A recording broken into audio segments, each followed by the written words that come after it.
Selamat datang sobat, channel Adi Suparman. Kajian dakwah akar membahas Imam Mahdi. Di antaranya ada hadis menyatakan lan tazula qadama 'abdin yaumal qiyamah hatta yus'ala an arba'i khisalin. Besok di hari kiamat tidak akan bergeser telapak kaki seorang hamba sampai dia ditanya lebih dulu tentang 4 persoalan. Tentang ilmunya, kemana ilmu itu diamalkan. Tentang umurnya, di mana umur itu dihabiskan. Tentang masa mudanya, kemana masa muda itu dipakai. Tentang hartanya, dari mana harta itu didapat dan kemana harta itu dibelanjakan. Ini termasuk proses tanya jawab. Jadi kalau istilah pengadilan dunia, nawa fulan bin fulan. Kamu waktu di dunia diberikan umur panjang untuk apa? Pernah mengalami masa muda, kemana kau habiskan masa remajamu? Kau diamanahkan ilmu, dengan apa ilmumu kau amalkan? Kau diberikan harta, dari mana harta kau dapat, kemana kau belanjakan? Tak seorang pun yang bisa mungkir. Sebab apa? Dikala itu yang menjadi saksi bukan orang. Yang menjadi saksi adalah seluruh anggota badan kita. Tangan bicara, kaki jadi saksi terhadap seluruh amalan yang pernah kita kerjakan pada saat kehidupan di alam dunia ini. Selesai proses tanya jawab, lalu diperlihatkan buku catatan kita waktu hidup di dunia ini. Jangan lupa Allah itu menyiapkan 2 super komputer kepada kita. Sebelah ditempelin sebelah kanan, yang sebelah tempelin di sebelah kiri. Komputer itu namanya Raqib dan Atid, 2 malaikat yang apabila baik kita lakukan, refleks saja akan menulis kebajikan kita. Jahat kita kerjakan akan tertulis. Catatan itu nanti diperlihatkan kepada kita. Waduh, alangkah malunya pada saat diperlihatkan catatan kita, buku rapot kita merah melulu. Barangkali diperiksa sambil diomelin, brengsek lo. Buku merah melulu begini, bagaimana waktu hidup di dunia? Tidak cukup diperlihatkan buku catatan kehidupan, rekaman kehidupan. Rekaman kehidupan kita secara utuh sejak terlahir sampai ajal datang merenggut nyawa. Barangkali mirip dengan video sekarang ini, di mana terekam dengan baik seluruh kegiatan kita sejak yang sekecil-kecilnya sampai kepada yang sebesar-besarnya. Untuk kemudian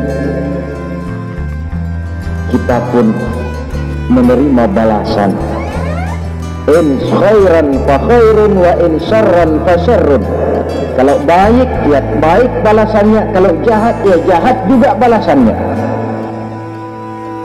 Catatan-catatan kita diberikan. Kalau banyak kebajikannya diberikan di tangan kanan dengan cara yang halus. Kalau banyak kejahatannya diberikan dari sebelah kiri atau dilempar dari belakang. Itulah sebabnya sejak di dunia ini kita sudah mohon kepada Allah. Ketika berwudu membasuh tangan kanan, apa kita bilang? Allahumma a'tini kitabi biyamini wa hasibni hisaban yasira. Ya Allah, berikan saya kitab di tangan kanan, dan kalau saya memang perlu dihisab, hisablah saya yang seringan-ringannya. Tangan kiri berlindung kita kepada Allah, jangan sampai diberikan kitab di tangan kiri atau dari arah sebelah belakang. Wa a'udzubika an tu'tiya kitabi bisimali aw min wara'i zuhri, dari arah sebelah belakang. Na'udzubillah min dzalik. Setelah selesai lewat proses perhisaban, lewat mizan, timbangan, maka yang sudah selesai dihisab itu bergeraklah menuju sirat, jembatan yang terbentang menuju surga melalui neraka. Saudara-saudara, panjangnya perjalanan sirat itu memakan waktu ratusan tahun. Tetapi orang yang lewat di atas sirat pun macam-macam, bergantung amalannya ketika di dunia ini. Ada yang lewat di atas sirat itu kal barqil khatib, seperti kilat yang menyambar, led sudah sampai dia di surga. Cepat bukan main. Ada yang lewat di atas sirat itu seperti orang lari-lari. Ada yang lewat di atas sirat itu seperti orang jalan biasa. Ada yang sambil merangkak, ada yang sambil ngesor, ada yang sambil gelayutan, ada yang selamat sampai ke ujung ke surga, ada yang tergelincir jatuh masuk ke dalam neraka, bergantung amalannya dalam kehidupan di dunia sekarang ini. Tiap kita akan melewati yang namanya sirat ini. Saudara-saudara kaum muslimin yang saya hormati, dengan demikian mereka yang selamat melalui sirat sampai ke terminal akhir surga, mereka yang ketika dihisab ternyata banyak kejahatannya daripada kebaikannya, mereka singgah di dalam neraka. Nah, adapun orang-orang yang beriman menurut ayat Quran dan hadis Nabi itu nanti ada bermacam-macam. Ada orang beriman itu yang dimasukkan surga. Ada orang beriman itu yang dimasukkan ke dalam surga. Ada orang beriman itu yang disebut penduduk surga. Kenapa lain-lain, Pak? Karena waktu di dunia amalannya juga lain-lain. Ada orang beriman yang masuk surga.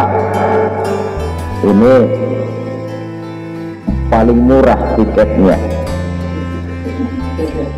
Mau masuk surga? Kata Nabi begini, ma min abdin qala la ilaha illallah thumma mata ala dhalik illa dakhala al-jannah. Kalau seorang hamba sudah mengucap dua kalimat syahadat, dia yakin dengan kebenaran kalimat itu sampai matinya, orang itu akan masuk surga. Abu Dzar yang waktu itu diajak bicara heran, ya Rasul kok gampang betul? Iya, walaupun orang itu mencuri, iya, walaupun orang itu berzina, iya, biar dia mencuri, biar dia berzina, kalau dia sudah mengucap dua kalimat syahadat, dia yakin dengan kebenaran kalimat itu sampai matinya, itu orang akan masuk surga. Jadi masuk surga cukup dua kalimat syahadat, yakin sampai mati, masuk surga. Itu perkara masuk. Tapi kalau pertanyaannya diterusin, masuknya kapan, Pak? Nah, ini lain lagi urusannya. Sebab ada yang masuknya itu langsung, ada yang mampir dulu. Di sana tempat cuma dua, kalau tidak surga, neraka. Mau ke surga, tapi mampir dulu. Yang mampirnya jelas di neraka. Kenapa? Dalam hadis qudsi ada riwayat, nanti itu di akhirat, setelah Allah selesai mengatur penduduk surga masuk surga, yang neraka masuk neraka, Allah berkata kepada malaikat Malik, malaikat Malik, labbaik ya Allah. Itu bajingan-bajingan tengik, manusia-manusia durjana yang waktu di dunia tidak mau sujud, jauh dari ulama, gemar melakukan yang munkarat dan maksiat, hidup di tengah masyarakat selalu jadi bibit keonaran, kufur, sudah masuk neraka semua. Sudah ya Allah. Nah, kalau sudah, coba sekarang kamu masuk, Malik. Saya, iya, masuk neraka. Mau apa ya Allah? Kata Allah, akhriju minan nar man kana fi qalbihi misqala habatin min khardalin min iman. Kau masuk neraka, cari di dalam neraka orang-orang yang ada imannya walaupun kecil sebesar biji zarah, angkat mereka keluar. masuk malaikat Malik ke neraka, cari orang yang ada imannya, korek-korek. Ya repot, udah pada gosong. Yang ada imannya diangkat ke atas, yang ada imannya diangkat ke atas, lalu dimandikan di Nahrul Hayat, namanya sungai kehidupan di akhirat nanti. Cakep lagi rupanya, bersih lagi wajahnya, apel di hadapan Allah. Kata Allah, bagaimana mas? Kapok nggak sampean? Kapok ya Allah. Nah, kalau kapok, idhab fadkhulil jannah, pergi masuk surga sana. Berangkat mereka.